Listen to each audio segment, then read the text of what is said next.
Welcome to The Explainer. So, today we're going to talk about a company that, tried to just change its name to run away from its problems. A company that bet everything on a virtual world and then somehow clawed its way back from one of the biggest corporate meltdowns ever. Yeah, we're talking about Meta.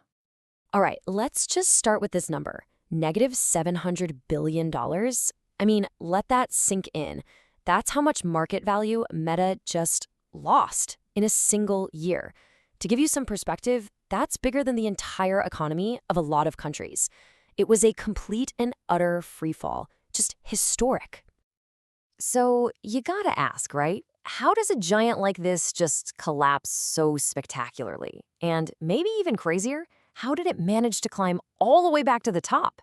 Well, to figure that out, we need to rewind a bit, back to how Facebook built its whole empire to begin with.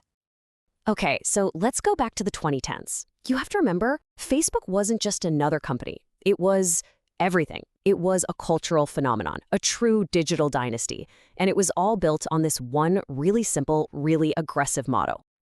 Yep, move fast and break things. That was their whole mantra, their prime directive. And, for them, breaking things usually meant breaking out the checkbook and just buying up anyone who looked like a threat.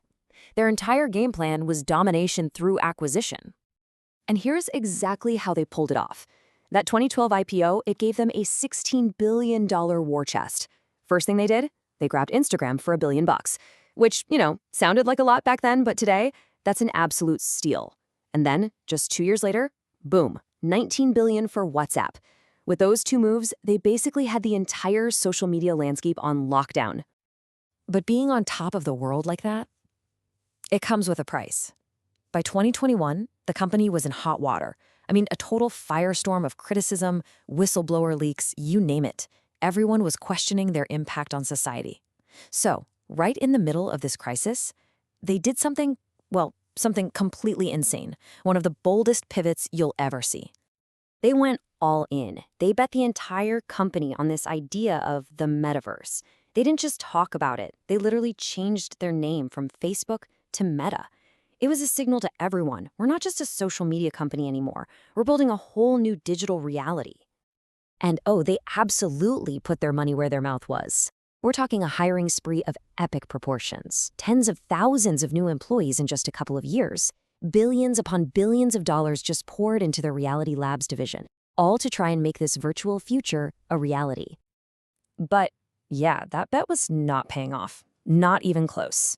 In early 2022, the music stopped. The company announced profits were down, and for the first time ever, user growth had stalled. Wall Street completely freaked out. The stock didn't just drop, it nosedived. At one point, it lost $230 billion in value in a single day. That's one of the biggest one-day losses in stock market history. Just gone.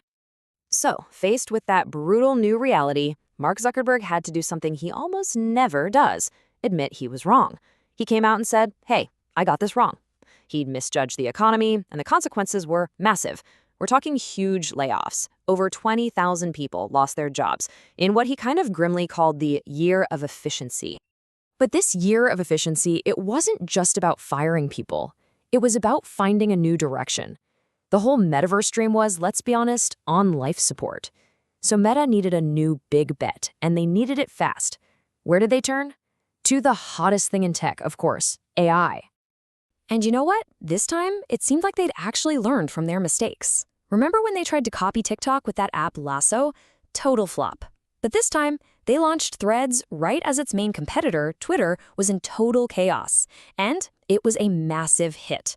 On top of that, they doubled down on their own AI, even making their big Llama 2 model open source, which was a really smart play to get the whole industry building on their tech.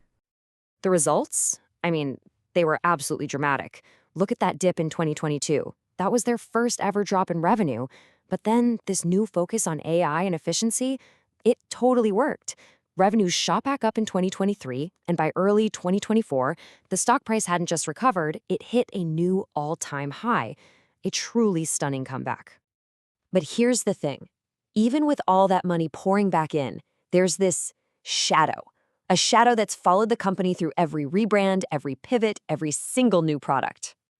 And that shadow is its oldest, biggest problem: trust.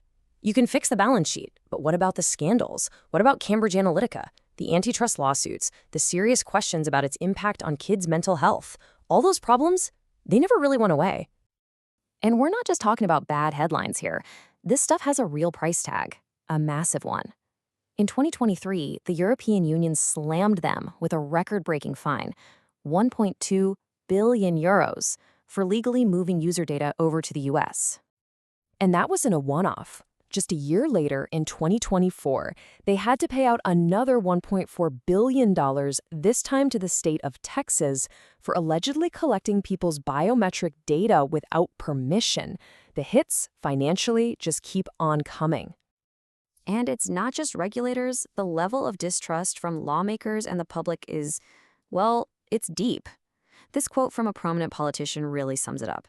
A lot of people didn't see the rebrand to Meta as some bold, visionary move. They saw it as a desperate, cynical attempt to just run away from the toxic Facebook name. So look, Meta has proven one thing for sure. It's a survivor. It can weather a financial apocalypse and reinvent itself over and over again. But the real question, the big one, is still out there. As they dive headfirst into AI, can they finally solve the trust problem that's haunted them from the very beginning? And the answer to that isn't just about one company. It's about the future of all of our digital lives.